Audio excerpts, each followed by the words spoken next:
सत्यमेव जयते। हमारे चैनल रोग शरीर से आप लोग सभी लोगों का हार्दिक स्वागत है और सभी लोग स्वस्थ रहें, यही हमारी सेवा और यही हमारी शुभकामनाएं आपके साथ हैं। आज हम बताएंगे आपको पैंक्रियास के बारे में कि कौन सी बीमारी हमारे पैंक्रियास में हो रही है। और ये बीमारी हमारे भारत में साल में कम से कम 10 लाख लोग इस बीमारी से पीड़ित हो जाते हैं। 10 लाख की संख्या कम नहीं है। छोटे से लेकर के बड़े तक बच्चे भी हैं, 18 साल 20 साल 22 साल के, उनको भी ये रोग हो रहा है। यानी ये भी धीरे धीरे करके गंभीर रोग बनता जा रहा है। इस रोग का नाम होता है पैंक्रेटाइटिस। इसका भी अभी तक कोई भी बहुत अच्छा इलाज नहीं है। इलाज करते करते करते करते रोग बढ़ता चला जाता है। तो क्या कोई इस पर अन्य भी दूसरी विधियाँ हैं जिससे कि हम इस चीज़ को ठीक कर सकते हैं या इस चीज़ को हम कंट्रोल कर सकते हैं? तो उस चीज़ के बारे में हम बताएंगे और इन चीज़ों को भी थोड़ा सा आप जानने का प्रयास करें और करने का प्रयास करें। पैंक्रेटाइटिस का मतलब होता है थोड़ा सा जानने इस बारे में कि पैंक्रियास के अंदर सूजन। पैंक्रियास जो होता है हमारा, वो हमारे के दो काम होते हैं उसके। एक तो बॉडी के अंदर हमारे शरीर को इंसुलिन देना जो शुगर को कंट्रोल करता है या शुगर को जो डाइजेस्ट करता है। दूसरा हमारा एंजाइम्स बनाना जो कि हमारे पाचन में सहायक होते हैं, जो हमारे प्रोटीन्स को, कार्बोहाइड्रेट्स को, फैट को ब्रेक करते हैं और उनको डाइजेस्ट करने में इससे जो एंजाइम्स मिलते हैं हमारे ट्रिप्सिन्स, एमाइलेज, लाइपेज, ये सारी चीज़ें होते हैं, ये मुख्य रूप से डाइजेशन में सहायक है। अब ये जानना चाहिए आपको कि पैंक्रेटाइटिस होता कैसे, क्यों हो जाता है। हमारे खान पीन सही रूप से न होना, हमारे खान पीन सही बॉडी के अनुकूल न होना, पित्त के थैले में पथरी का होना, सिस्ट का हो जाना, ज़्यादा अल्कोहल का सेवन करना, कभी कभी ट्रामा में चले जाना, मेटाबॉलिज्म का डिसऑर्डर्स होना, कोई बड़ी सर्जरी का हो जाना, साइटोसिस्टिक फाइब्रोसिस का हो जाना, ज़्यादा दिनों तक अंग्रेजी दवाइयों का सेवन करना जिसके साइड इफेक्ट रहते हैं। ये बहुत सारे इस तरह के कारण हैं जो हमारे शरीर के अंदर पैंक्रेटाइटिस का रूप धारण कर लेते हैं। इसके भी दो स्टेज होते हैं, क्रॉनिक एक एक्यूट। लेकिन रोग तो दोनों ही कहलाए जाएंगे। तो इसलिए कौन सी ऐसी सरल विधि है हम जिसके बारे में आज हम चर्चा करेंगे, जो हमारे नेचुरोपैथी के अंतर्गत आती है या जो हमारे मेडिसिनल योगा के अंतर्गत आती है। एक बार इनको भी आप करें क्योंकि इनके द्वारा एक तो सबसे बड़ी चीज़ होती है कि सस्ती विधि है, पहली चीज़ है। दूसरे इसके सबसे बड़े फायदे होते हैं जिसमें कोई साइड इफेक्ट नहीं है। तीसरा इससे जो सबसे बड़ा फायदा ये होता है कि पैंक्रेटाइटिस होने के बाद धीरे धीरे करके हमारे गुर्दे भी इफेक्टेड होने लगते हैं। यानी गुर्दे में भी इसका प्रभाव पड़ता है, फेफड़े में इसका प्रभाव पड़ता है और हृदय में प्रभाव पड़ता है। तो इसके ठीक होने के साथ साथ हमारे अन्य अंगों में भी जो थोड़े बहुत नुकसान हो गए हैं उनको भी हम अपने इस थेरेपी के द्वारा मैनेज कर सकते हैं, उनको भी ठीक कर सकते हैं। यानी ट्रीटमेंट तो आप कर रहे हैं पैंक्रेटाइटिस का, लेकिन उसके साथ में उसके जो दूसरे हमारे अंग अफेक्टेड हो गए हैं वो भी धीरे धीरे क्योर होने लगते हैं। तो कितनी सस्ती, कितनी अच्छी, कितनी सरल थेरेपी है। बस खाली इसको आपको करना है और विश्वास के साथ इस क्रिया को करना है। हम बार बार हमें कहते हैं सबसे पहले आपको विश्वास अपने अंदर पैदा करना है। जब तक विश्वास नहीं पैदा होगा तब तक उसमें सफलता नहीं मिलेगी। अगर विश्वास हमारे अंदर आ गया तो पूर्ण रूप से सफलता मिलेगी। बहुत सारी बीमारियां ऐसी होती हैं जिसमें कि प्लेसिबो टाइप का ट्रीटमेंट दिया जाता है। यानी हमारे डॉक्टर भी समझते हैं कि इसमें दवाइयाँ ज़्यादा प्रभावशाली नहीं है, फिर भी कोई ना कोई मल्टीविटामिन से, विटामिन से, कोई इस तरह की चीज़ें दे देते हैं ताकि आपके अंदर विश्वास हो जाए। इस तरीके से आपको जो भी इलाज बताया जाए उसको थोड़ा दिन विश्वास के साथ करिए और करने के बाद देखिए उससे कितने फायदे होते हैं। तो आज हम आपको बताएंगे कि कौन कौन से ऐसे सरल उपाय हैं, कौन कौन से सरल तरीके हैं जिनको कि आप करें और जो पूर्ण आशा है कि इससे आपको पैंक्रेटाइटिस में जरूर लाभ होगा। ध्यान से सुने, आराम से बैठ करके। इसमें हमारे वज्रासन जो हमारा है वो, साथ में हमारा मंडूकासन, पवन मुक्त आसन, अनुलोम विलोम और कपालभाति। इसको कितना करना है, किस तरीके से करना है, बार बार हमारे करना है कि क्रियाएं जब तक आप सही नहीं करेंगे, सही मात्रा में नहीं करेंगे तब तक उनका पूर्ण रूप से लाभ नहीं होगा। कर रहे हैं फिर भी लाभ नहीं हो रहा है, क्यों नहीं हो रहा है? कहीं ना कहीं कुछ ना कुछ तो गलती जरूर है। तो हम शुरू करते हैं। पहले बताएंगे वज्रासन। आराम से खाली पेट ये एक ऐसा आसन है जो आप खाली पेट कर सकते हैं और खाना खाने के बाद। तो जब भी आप इस क्रिया को करने बैठे तो सवेरे के बाद जो आप क्रिया करें उस आसन करिए और कम से कम इस आसन में 5 से 6 मिनट बैठे, कम से कम 5 मिनट जरूर बैठे। नहीं तो नॉर्मली कोई 1 मिनट बैठता है, कोई आधा मिनट बैठता है। हमने बार बार कहा कि मात्रा बहुत जरूरी है, क्वालिटी एंड क्वांटिटी। इसी पे ही जितनी भी दैनिक क्रियाएं हैं, जितने भी सिस्टम है, सब क्वालिटी और क्वांटिटी के ऊपर ही टिके हैं। या इसका बेसिक प्लेटफॉर्म हर एक क्रिया का क्वालिटी और क्वांटिटी होता है। तो हम जब वज्रासन में बैठे तो कम से कम 5 मिनट तक बैठे आराम से। उस बीच आप कुछ भी करते रहिए, ऐसा कुछ नहीं, उसको चिंतन करते रहिए, कोई ईश्वर का नाम लीजिए, लेकिन 5 मिनट आप क्रिया में जरूर बैठें। 5 मिनट बैठने के बाद फिर मंडूकासन करें। मंडूकासन हमारा जो है हमारे पैर क्रियास को रीजनरेट करता है। सबसे इम्पोर्टेंट चीज़ ये भी जाने हम इस आसन को क्यों करें। वज्रासन जब आप करते हैं तो हमारे डाइजेस्टिव सिस्टम के लिए बढ़िया है। इससे जो हमारा होता है स्टमक को पावर मिलता है, हमारे उसके हाथों को पावर मिलता है हमारे, यानी और इस तरीके से हमारे लाभदायक है। इसी तरीके से जब हम मंडूकासन करते हैं तो हमारे पैंक्रियास को रीजनरेट करता है। आराम से मुट्ठी पर से बांध लेंगे, अंगूठे को अंदर करते हैं, नाभि पे लगाएंगे, इस पोर्शन को नाभि पे लगाएंगे और सांस को गहरी प्रेशर से आप डीप एक्सेल करेंगे और सांस को रोक लेंगे और धीरे धीरे धीरे धीरे धीरे इसको नाभि को उससे प्रेशर देते हुए आराम से धीरे धीरे धीरे करके जितना आराम से नीचे जा सके और फिर सांस को खींचते हुए उठेंगे।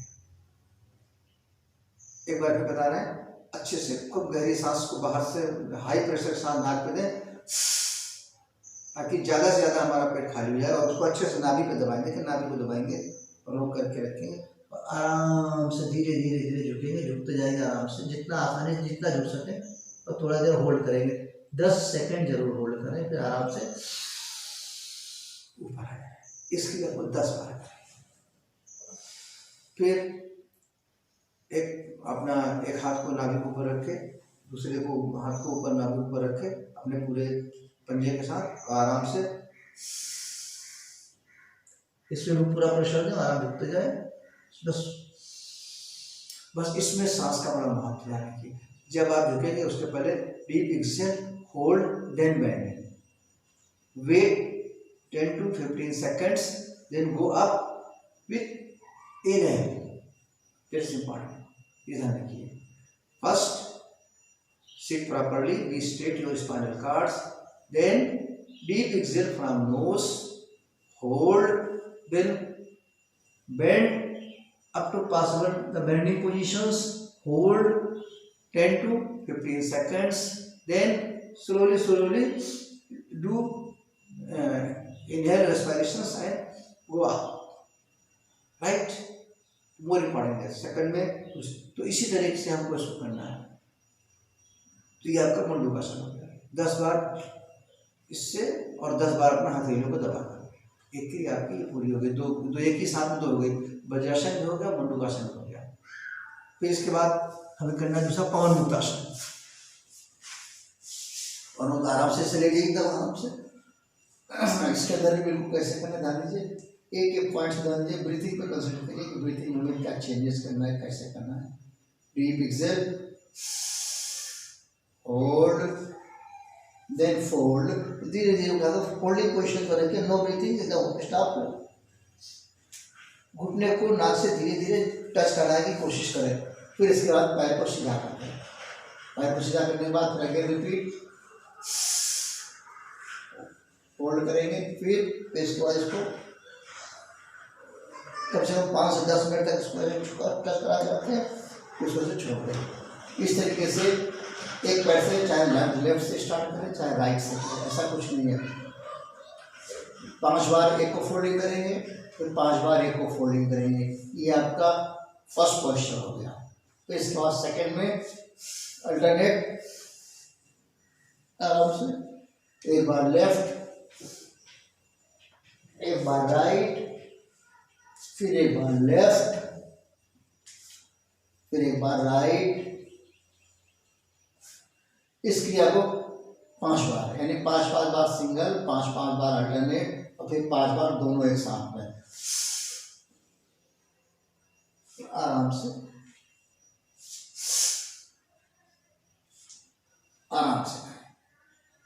इस तरीके से बिल्कुल ध्यान दें, बड़े आसानी से और बड़े ही, कभी भी हरियम न करें, कभी जल्दबाजी में करें। तो 3 क्रियाएं आपकी पूरी हो गई।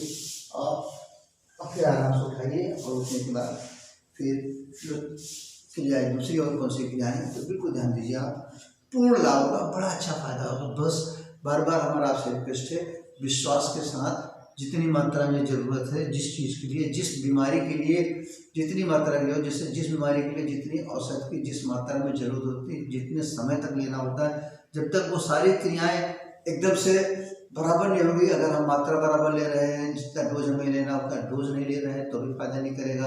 अगर हम डोज बराबर ले रहे हैं लेकिन समय से नहीं ले रहे हैं तो भी फायदा नहीं करेगा। मात्रा बराबर होना चाहिए। तो उन सब चीज़ों का बिल्कुल हमने कहा नहीं कि that is your treatment as a medicine. इस नाम तो इसका योगा है, लेकिन हम योगा को how to convert yoga in a medicine, that is a more important. वही सब चीज़ें आपको हमारे centre MM naturopathy and medicinal yoga centre में बताई जाती है। गंभीर से गंभीर रोग को आप जिन क्रियाओं को करते चले आ रहे हैं और उनसे आपको पूरा लाभ नहीं मिल रहा है, किस तरीके से नहीं मिल रहा है, जिससे कि आपको विश्वास नहीं हो रहा है, हमें आपको विश्वास ही दिलाना है। आप विश्वास आपको जब होगा जब आपको उससे लाभ होगा। तो वो सारी चीज़ें आपको जब मिलेगी जब तक कि या तो आप गलत कर रहे हैं उनको सही रूप से जानने की कोशिश करें, या फिर गलत कर रहे हैं फिर भी समझ नहीं रहा तो एक बार संपर्क करने की कोशिश करें, ऑनलाइन के द्वारा, वीडियो कॉन्फ्रेंसिंग के द्वारा, जिस तरीके से आपको उचित लगे। फिर इसके बाद हम आते हैं दूसरी क्रिया को कराते हैं, बहुत ही लाभदायक, बार बार आपसे करें, एक बार आप विश्वास के साथ करें।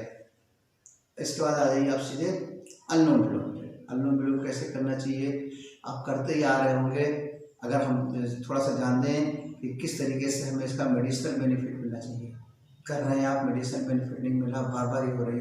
अब आप के योगा पे लोगों को विश्वास क्यों नहीं है, नेचुरोपैथी में लोगों को विश्वास क्यों नहीं है, इसलिए नहीं है उसको सही नहीं कर रहे हैं। बस अगर सही करें तो उससे अन्य विधियों के से ज़्यादा फायदा होगा। एक बीमारी के लिए आप करेंगे, इससे आपके अंदर के 10 बीमारियाँ ठीक होंगी, यानी शरीर के संपूर्ण रोग आपको कुछ ही लिमिटेड मेडिसिनों के द्वारा ही पूर्ण रूप से पूर्ण फायदा होगा। तो आराम से बैठ के सीधे अपने नज़र सामने होना चाहिए, स्पाइनल कार्ड सामने होना चाहिए, अर्ध पद्मासन में बैठना चाहिए, खाली पेट होना चाहिए। नीचे जो हम आसन बिछाएं वो कोशिश करें कि ये तो प्लेन सीधे जमीन में ना बैठे, या तो हमारा किसी में कॉटन का गद्दी हो या फिर हमारी कोई चटाई मैट हो, इस तरह की चीज़ होना चाहिए। कोशिश करें कि प्लास्टिक की चीज़ ना हो, बस प्लास्टिक की चीज़ उतना ज़्यादा इफेक्टेड नहीं है तो ठीक है चले। क्योंकि आजकल तो जितने भी हमारे ये मैटें मिल रही हैं योगा मैट में, ज़्यादातर सब हमारी स्पंजी टाइप की होती है, वो भी ठीक है। आराम से बैठ के, बैठने के बाद सबसे पहले दाहिने हाथ से दाहिनी तरफ रखेंगे और आराम से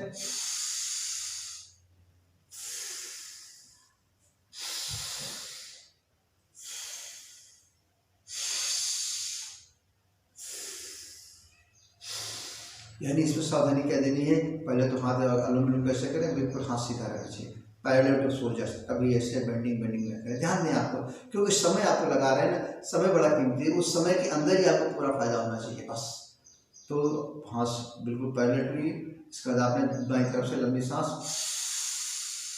खींची और फिर आराम से बंद किया और निकाली, फिर होल्ड किया, फिर तो कोई ज्यादा होल्ड करने, बस उतने आपका होल्डिंग पीरियड होना चाहिए। जैसे आपने खींचा और आराम से चेंज करने में जो समय लगा फिंगर को, वही आपका होल्डिंग पीरियड है। तो किसी भी तरह का कंफ्यूजन न रखें कि हमें होल्ड कितना करना है, कितना क्या करना है। आपका कंसंट्रेशन खाली क्रिया होना चाहिए।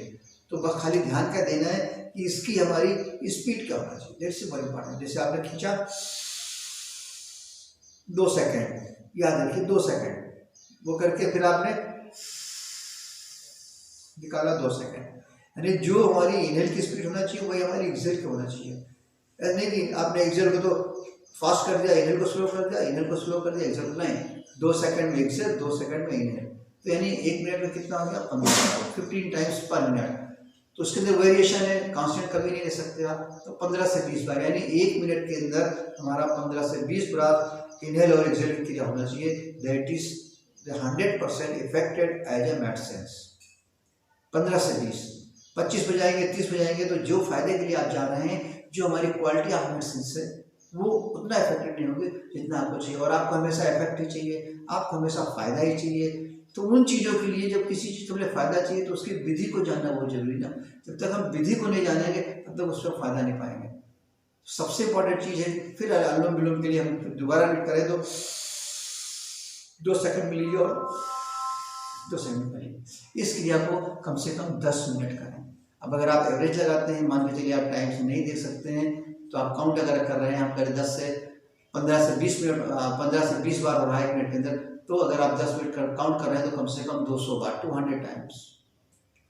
और टाइम से कर रहे हैं तो कम से कम 10 मिनट, जिसमें से जो आपको सुविधा लगे। और दूसरी चीज़ ध्यान रखिए कि जब इस क्रिया करें तो लगातार करें। हो सकता है पहले शुरू में स्टार्ट करने में 10 मिनट करने में थोड़ा समय लगे, 2-3 मिनट के बाद आप थोड़ा अनइजीनेस फील करें। वैसे अनइजीनेस बिल्कुल नहीं फील होगा, लेकिन धीरे धीरे 1-2-3 दिन के बाद प्रैक्टिस करके आप उसको ले जाएं, पूरा 10 मिनट पूरा हो तभी हम बंद करें। यानी इसकी फ्रिक्वेंसी भी बीच में टूटने ना पाए, ये भी बहुत इंपॉर्टेंट पॉइंट है। यानी हमारी क्वांटिटी इसकी जो है वो न टूटने पाए, इसकी फ्रिक्वेंसी न टूटने पाए। पूरा डोज हमारा 10 मिनट का पूरा कंटिन्यू जाना चाहिए, 15 से 20 के बीच के स्पीड का। आप देखिए क्या चमत्कार आपको मिलता है। इस तरीके से करेंगे तो अनुलोम विलोम हमारा 10 मिनट होना चाहिए। फिर इसके बाद आते हैं कपालभाति पे। कपालभाति जो हमारी है, इसको अगर हम आज के युग में इसको संजीवनी कहें, अनुलोम विलोम कपालभाति को, या इसको अमृत कहें, तो एक बहुत बड़ा अतिशयोक्ति होगा, जबकि ये उससे भी ज़्यादा गुणकारी है। यही 2 आपकी ऐसी मेडिसिन हैं जो कि शरीर के समस्त रोगों को ठीक कर सकती है, चाहे हमारा नर्वस सिस्टम का हो, चाहे हमारा सर्कुलेटरी सिस्टम हो। 2 सिस्टम, नर्वस सिस्टम और सर्कुलेटरी सिस्टम। इसी के अंदर रुकावट आना, इसी के अंदर ब्लॉकेज होना, इसी के अंदर ऑब्स्ट्रक्शन होना, बहुत सारे चीज़ें इसके अंदर। तो वो सारी चीज़ें होने ही ना पाए, अगर हो गई तो कैसे ठीक करें, उन चीज़ों का बेस कर कपालभाति पे आराम से बैठ गए, नज़र सामने, रीढ़ की हड्डी सीधी हुई, स्पाइनल कार्ड हमारी जितने स्ट्रेट रहेगी, और इसमें बॉडी में कोई मूवमेंट नहीं है, बॉडी बिल्कुल नॉर्मल रहेगी। खाली आपको इसमें ध्यान क्या देना है, ध्यान से सुनिए आप कि सारा प्रेशर हमारा नोज से पड़ना चाहिए, नाक से। सारा कंसंट्रेशन नाक पर होना चाहिए। पेट को बिल्कुल दिमाग से निकाल दो, फॉरगेट अबाउट स्टमक। कंसंट्रेशन पेट में रहेगा। हम पहले धक्का पेट पे प्रेशर बिल्कुल नहीं देना है चिल्लाने के। ज़्यादातर हमारे भाई बंधु लोग यही गलती कर रहे हैं कि पेट को ही हिलते हुए देखते हैं तो प्रेशर पेट पे ही देते हैं। नहीं, पेट पे प्रेशर मत दीजिए। जब आप देख रहे हैं वे आप सांस को एक्सेल कर रहे हैं तो प्रेशर तो पेट में ऑटोमेटिक पड़ ही रहा है ना। तो इसलिए ध्यान दीजिए, सारा प्रेशर नोज पे रहना चाहिए, सारा ध्यान नाक होना चाहिए, सारा कंसंट्रेशन नोज पे होना चाहिए। और जो है इन्हें बिल्कुल नहीं करना। बहुत से लोग कोई इफेक्ट नहीं आएगा। आप 1 घंटे भी करते हैं कोई इफेक्ट नहीं आने वाला, क्योंकि जब आप केवल आप एक्सेल कर रहे हैं तो जो हम एयर बाहर फेंक रहे हैं टॉक्सिन्स नहीं कर रहे हैं। कार्बन डाइऑक्साइड भी बाहर जा रही है, सल्फर डाइऑक्साइड भी बाहर जा रही है, नाइट्रस ऑक्साइड भी बाहर जा रही है, नाइट्रोजन ऑक्साइड बाहर जा रही है, अमोनिया बाहर, जितने मीथेन है, यानी जितनी भी तरह की टॉक्सिन गैसें हमारी है, जिसमें सबसे ज़्यादा परसेंटेज हमारी बॉडी के अंदर कार्बन डाइऑक्साइड का है, वो सारी चीज़ें हमारी बाहर फेंक रहे हैं। और अगर आपने, तो इसका मतलब होता है कि एक तो प्रेशर नहीं बन पाता जिस प्रेशर हमें चाहिए, और दूसरा क्या होता है जो हमने सांस खींची बस उसी बीच में हमारी सर्कुलेट करिए। अंदर का जो हमारा टॉक्सिन है वो तो एज इट इज पड़ा हुआ है। टाइम देखे, अरे भाई साहब आधे घंटे हो गए, कोई यूज नहीं उसका। तो ध्यान दीजिए आप, हम बार बार करें कि ये दोनों सुपर पावर मेडिसिन है। Super power medicine, life saving drugs, no side effects, अमृत, संजीवनी, जो कुछ भी जिस तरह का वर्ड आप इसका सामने यूज करें वो वर्ड कम है। बस इन दोनों को सही तरीके से सही मात्रा में करिए और आप इसके लाभ 2-3 दिन के अंदर देखिए, not for a long time. बस ध्यान क्या क्या रखना है, अब इसके लिए थोड़ा सा देखिए। जब आप इसके क्या करते हैं, यानी पर सेकंड पर स्ट्रोक, ध्यान रखिएगा, यानी पर सेकंड पर स्ट्रोक। तो इसका वेरिएशन है 1 मिनट में 60 से 70 बार। 70 के ऊपर नहीं जाना चाहिए, 60 से। अगर हमें किसी रोग का निदान करना है तो हमें उसकी क्वालिटी को मेंटेन करना ही करना है। तो एक ही सीटिंग में इसका डोज कितना हो चाहिए, 15 मिनट। एक ही सीटिंग में 15 मिनट लगातार करना है। उसका काउंटिंग करना चाहिए पर सेकंड 60 to 70। इस रेशियो में आप करेंगे आपको 100% फायदा मिलेगा, नो साइड इफेक्ट। हाँ, शुरू में हो सकता है 15 मिनट करने का लगातार बढ़ने के लिए थोड़ा सा आपको परेशानी में, अगर आप पहले से कर रहे हैं तो बिल्कुल परेशानी नहीं होगी। अगर लग रही हो तो पहले 5 मिनट करिए, 6 मिनट करिए, फिर से रेस्ट मारिए थोड़ा सेकंड के लिए, फिर करिए। करते करते 2-3 सीटिंग में 15 मिनट पूरा कर दीजिए।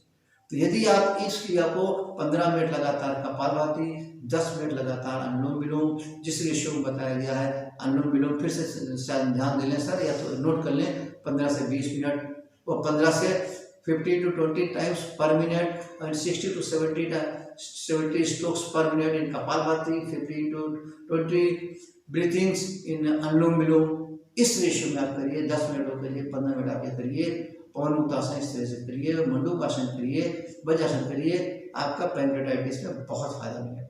और उसके साथ साथ जो अंदर और प्रॉब्लम्स हमारे आ गए हैं, तो हो सकता है अल्सर की शिकायत हो गई हो, कहीं ना कहीं इन्फ्लेमेशन और बढ़ गया हो, अन्य जो भी इस तरह अन्य कॉम्प्लिकेशन भी जो उसकी वजह से थोड़े हो चुके, वो सारी चीज़ें आपकी क्योर हो जाएंगी।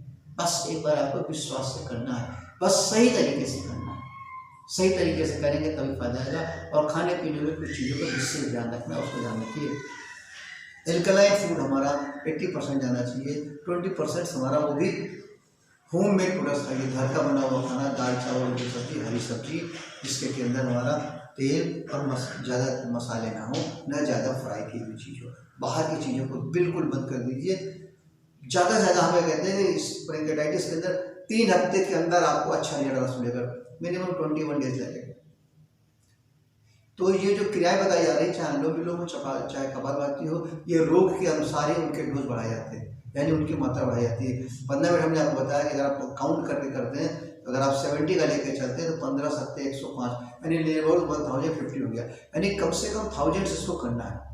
काउंट करने में मिसिंग हो सकती है आपकी, 1-2 बार खाली मैनेज कर लीजिए इसको, कि आप स्पीड मैनेज कर लेंगे तो आपके बिल्कुल दिमाग बढ़ जाएगी, जरा सा मिस्टेक होगी नहीं। 1-2 दिन आपको 1-2 बार लगेगा 60 to 70 पर मिनट करने में, हमें किस हिसाब से हमें इसकी स्ट्रोक करना है, किस हिसाब से हमें उसको जो है मैनेज करना है, बस। और दूसरी चीज़ खाने में आपको लेना चाहिए एलोवेरा, और आपका आंवले का जूस, गिलोय का जूस, और इसके बाद हमारा गोछड़। इन चारों चीज़ों को भी सुबह क्रिया करने के बाद खाली पेट 3 ढक्कन आपका गोछड़ अर्क, इसके बाद आपका 3 ढक्कन आपका एलोवेरा जूस, 3 ढक्कन आंवले का जूस, 3 ढक्कन गिलोय का जूस। इन 3-4 चीज़ों को एक छोटी सी कटोरी, छोटे गिलास में डाल लीजिए। उसके बाद इसमें जितना डाला है उसमें 3 6 12 ढक्कन पानी डाल दीजिए, उसमें 1 चम्मच शहद मिला दीजिए और बराबर उसको शेक करके सुबह खाली पेट पी लीजिए इस क्रिया को करने के बाद। इसके बाद आप फलों का सेवन जरूर करें। पैंक्रेटाइटिस की शिकायत है या अल्सर की शिकायत है, कोई भी चीज़ की शिकायत है, तो इसमें सबसे पहले आप सेब जरूर खाएं।